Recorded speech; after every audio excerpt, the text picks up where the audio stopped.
Cam show public. तो आज हम करने वाले हैं 12th मैथ्स का चैप्टर 1 में एक्सरसाइज 1.1 का क्वेश्चन नंबर 10। तो देखते हैं कौन सा क्वेश्चन हमको दिया गया। क्वेश्चन कुछ ऐसा दिया हुआ है, give an example of relation which is. यहाँ पे हमको इस वाले क्वेश्चन इक्विवेलेंस रिलेशन के लिए जो तीन कंडीशन है, रिफ्लेक्सिव, सिमेट्रिक एंड ट्रांजिटिव, उसमें से कुछ कंडीशन को सेटिस्फाई करता है, कुछ नहीं करता है। ऐसा हमको एग्जाम्पल लेने हैं खुद से जो गिवन क्वेश्चन को क्या करता हो, सेटिस्फाई करता हो। चलिए देखते हैं। सबसे पहले क्वेश्चन नंबर 1 क्या बोलता है कि हमको ऐसा रिलेशन प्रिपेयर करना है कि जो सिमेट्रिक हो but neither reflexive not transitive, यानी कि वो रिफ्लेक्सिव भी नहीं होना चाहिए, ट्रांजिटिव भी नहीं होना चाहिए। तो यहाँ पे हम लोग कोई भी एलिमेंट सेट में से ले सकते हैं, उस तरह से भी आप इसको सॉल्व कर सकते हो, या फिर कोई दूसरा अपने हिसाब से भी सोच सकते हो।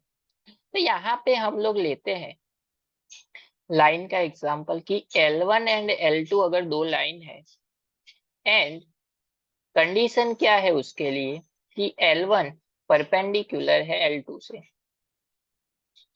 इसका मतलब मान लो कि ये लाइन हमारी L1 है एंड ये लाइन है हमारी L2, दोनों एक दूसरे के साथ क्या है, परपेंडिकुलर।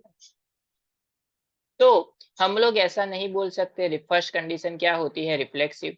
तो रिफ्लेक्सिव क्या होती है कि खुद का ही रिफ्लेक्शन, यानी कि L1 परपेंडिकुलर टू L1 नहीं लिख सकते, क्योंकि खुद के ही साथ वो परपेंडिकुलर नहीं हो सकती। तो रिफ्लेक्सिव कंडीशन यहाँ पे सेटिस्फाई नहीं होती है। उसके बाद सेकेंड कंडीशन आती है सिमेट्रिक कंडीशन। सिमेट्रिक कंडीशन क्या बोलती है कि अगर L1 परपेंडिकुलर है L2 से, तो उसका उल्टा L2 परपेंडिकुलर L1 होना चाहिए। तो है L1 एंड L2 दोनों एक दूसरे के साथ परपेंडिकुलर है, तो सिमेट्रिक कंडीशन यहाँ पे सेटिस्फाई करती है, जो कि हमको करना था। And last transitive condition. तो ट्रांजिटिव कंडीशन क्या बोलती है कि अगर L1 परपेंडिकुलर है L2 से एंड L2 परपेंडिकुलर है L3 से, तो L1 परपेंडिकुलर होना चाहिए L3, नहीं हो सकता क्योंकि L1 यहाँ पे है, L2 यहाँ पे है। तो अगर हम L2 एंड L3 के लिए ये L3 लाइन ले ले, जो कि L2 एंड L3 क्या है, परपेंडिकुलर है, तो L1 एंड L3 दोनों क्या हो जाएंगे, पैरेलल हो जाएंगे। इसका मतलब ये हुआ कि ट्रांजिटिव कंडीशन भी सेटिस्फाई नहीं होती है। तो बहुत ही सिंपल एग्जांपल लिया L1 एंड L2 लाइन का परपेंडिकुलर का। अब देखते हैं हम लोग आके सेकंड क्वेश्चन, जहां पे हमको ऐसा एग्जांपल लेना है कि ट्रांजिटिव कंडीशन सेटिस्फाई हो बट वो रिफ्लेक्सिव भी ना हो या फिर सिमेट्रिक भी ना हो। तो यहाँ पे हम लोग रिलेशन R लेते हैं x एंड y, जहां पे कंडीशन है कि x ग्रेटर देन y होना चाहिए। तो यहाँ पे देखिए सिर्फ ग्रेटर देन, इक्वल टू की साइन नहीं है। तो रिफ्लेक्सिव मतलब खुद का ही रिफ्लेक्शन, तो हम लोग ऐसा नहीं लिख सकते कि x ग्रेटर देन x। ये कंडीशन यहाँ पे क्या है, गलत है। बीच में साइन कौन सी आनी चाहिए, इक्वल टू की। इसका मतलब ये हुआ कि गिवन जो क्वेश्चन है वो रिफ्लेक्सिव नहीं है। उसके बाद कंडीशन आती है सिमेट्रिक। सिमेट्रिक कंडीशन ऐसा बोलती है कि अगर x ग्रेटर देन y है, तो y ग्रेटर देन x होना चाहिए, लेकिन नहीं होता है क्योंकि y क्या होगा, लेस देन x होगा। कोई भी वैल्यू आप ले लो, उसका उल्टा हम नहीं ले सकते। मान लो लिया 1, 3 ग्रेटर देन 1, तो हम इसका उल्टा नहीं लिख सकते कि 1 ग्रेटर देन 3। ये क्या है, गलत है। इसका मतलब ये हुआ कि ये कंडीशन यहाँ पे सेटिस्फाई नहीं होती है। अब आती है हमारी ट्रांजिटिव कंडीशन, जो कि हमको सेटिस्फाई करनी है। तो यहाँ पे एग्जांपल ही ऐसा लिया है कि अगर x ग्रेटर देन y है and y greater than z है, तो इसका मतलब ये हुआ कि ऑटोमेटिकली x ग्रेटर देन क्या होगा, z होगा। मान लो कि ये 5 है less than 3 and 5 greater than 3 देन 3 ग्रेटर देन 1। तो हम लोग ऐसा लिख सकते हैं कि 5 ग्रेटर देन 1, ऐसा बोल सकते हैं। तो यहाँ पे ट्रांजिटिव कंडीशन सेटिस्फाई होती है। इसका मतलब ये हुआ कि इस एग्जाम्पल में ट्रांजिटिव कंडीशन सेटिस्फाई होती है लेकिन रिफ्लेक्सिव एंड सिमेट्रिक नहीं होती है। अब देखते हैं हम लोग थर्ड क्वेश्चन कि रिफ्लेक्सिव एंड सिमेट्रिक बताना है। सिर्फ कौन सी कंडीशन नहीं प्रूव होनी चाहिए, ट्रांजिटिव कंडीशन यहाँ पे नहीं प्रूव होनी चाहिए। तो देखिए यहाँ पे एक एग्जांपल लेते हैं, relation R is equal to x and y, जिसके लिए एक्स एंड वाई के लिए कंडीशन है कि x is a friend of y, कि एक्स एंड वाई दोनों क्या है, फ्रेंड है।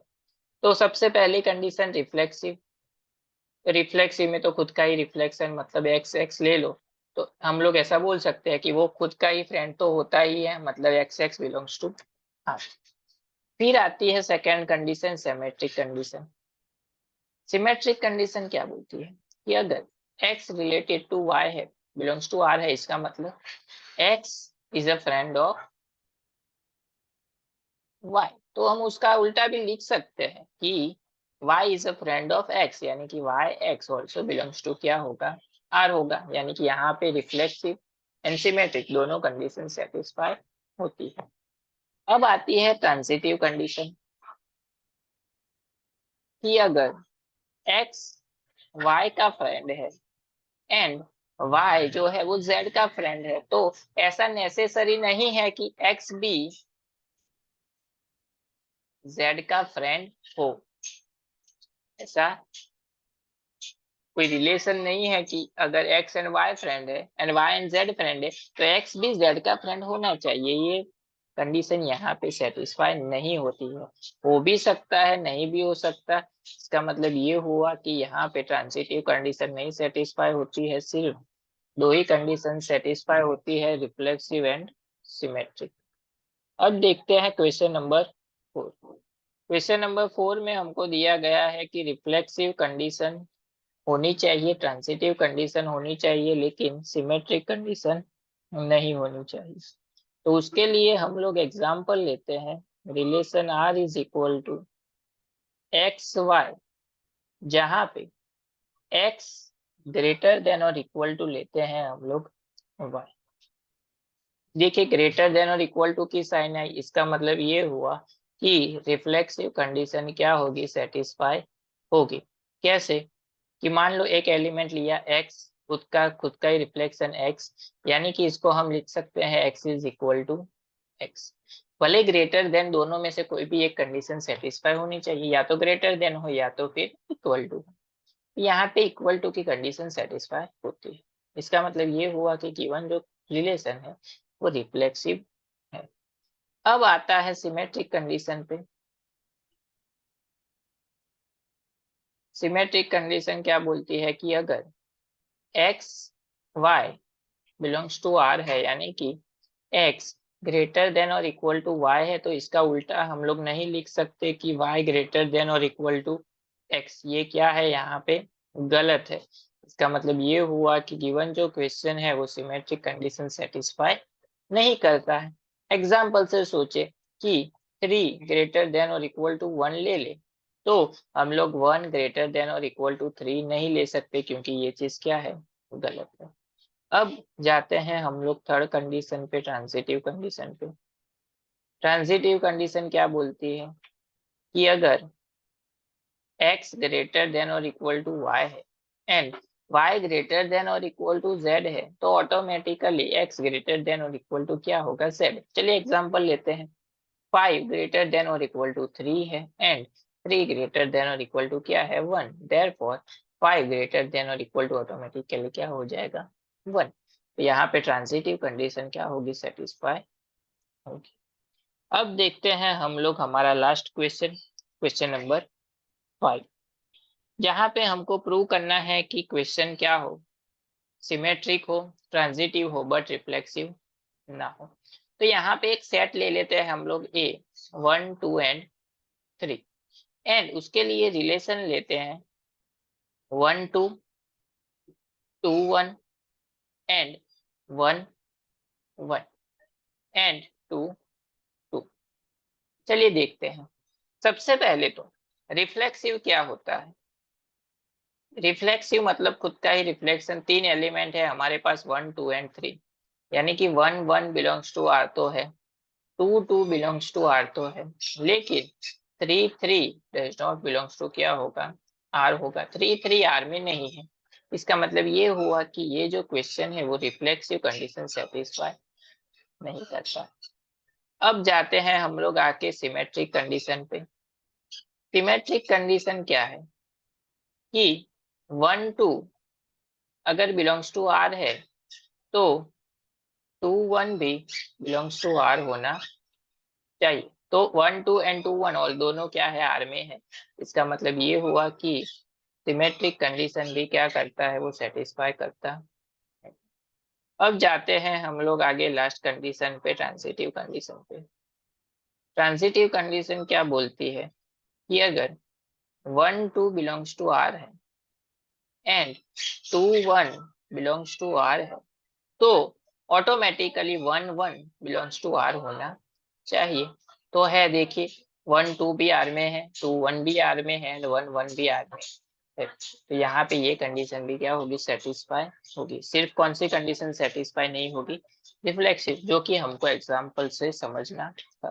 तो इस वाले क्वेश्चन में बहुत ही इजी क्वेश्चन है, एग्जाम में नहीं आता है, लेकिन आपको समझने के लिए करना पड़ेगा कि क्योंकि